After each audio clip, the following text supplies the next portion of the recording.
Shall I compare thee to a summer's day, for thou art more lovely and more temperate? The first time I came across a CD player was in Belfast, when we were competing in the National Youth Club Quiz Championships for Ballinlough.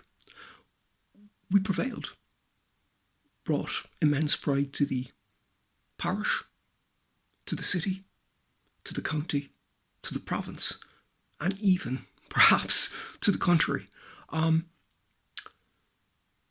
We were staying in Hampden House and came across a CD player and kind of, what's this? And we had one CD, which was Bat Out of Hell, and we played it all night long and sung along all night long, right to the wee hours.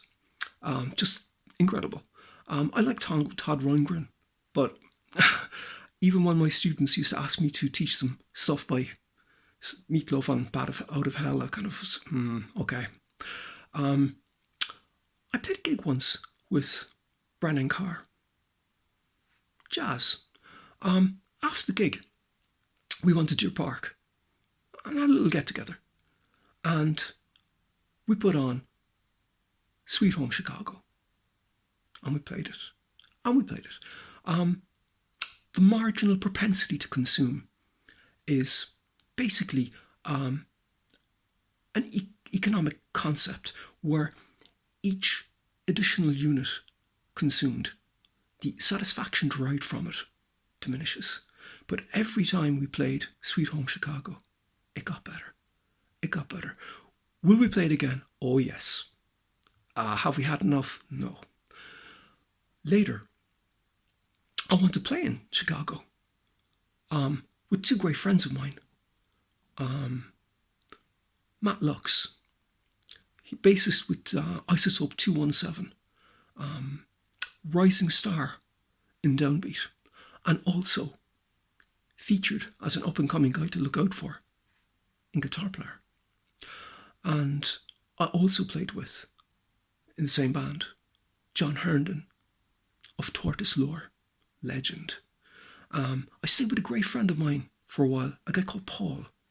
Great guy, works in the University of Illinois. Paul, how could I ever forget Pat Garrett and Billy the Kid? What a great time we had watching that.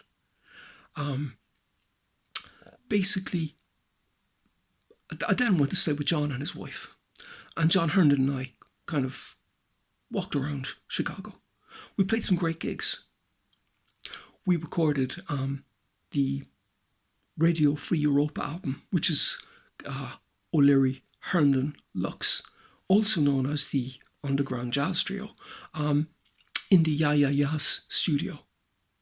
And myself and John also completed the Ellipsis album in the Ya Ya Ya's studio with Eric at the helm. Eric, thank you. I'll talk more about this later on, and the £1 amp story, which is a fabulous anecdote.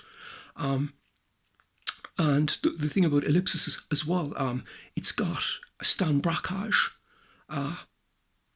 print as the cover, with the nod from the estate of Stan. Stan Brakhage is one of the greatest American video artists of the 20th century, and someone that perhaps you should know about more. An amazing guy, and we're privileged to have been afforded that honour, actually. We played some gigs with Matt Lux and John Herndon, and I stayed with John and his wife, and we kind of walked around Chicago, taking in the sights and sounds, went to the lakes, and, just such a flat place, it's amazing. But we had an incredible time. And John Herndon is great drummer, brilliant drummer, multi-idiomatic, nebulous, but multi-idiomatic, can play anything and play it incredibly well. And he's an incredibly nice guy. And I met him later on in when I was playing in Brussels. I actually met him again. Great to catch up with him. So we kind of did the rounds in Chicago's a hell of a town. And basically, Tortoise are now collaborating with the Chicago Symphony Orchestra on a special project. That's something to look out for. And they have a guitarist called Jeff Parker, who's an incredible guy, great guitar player, equally nice guy. Chicago is just, refulgent with really, really good people. And I had a great time there. And John, I'd just like to say thank you, man. But also thank you to Chicago. It was a great time. And thank you for listening.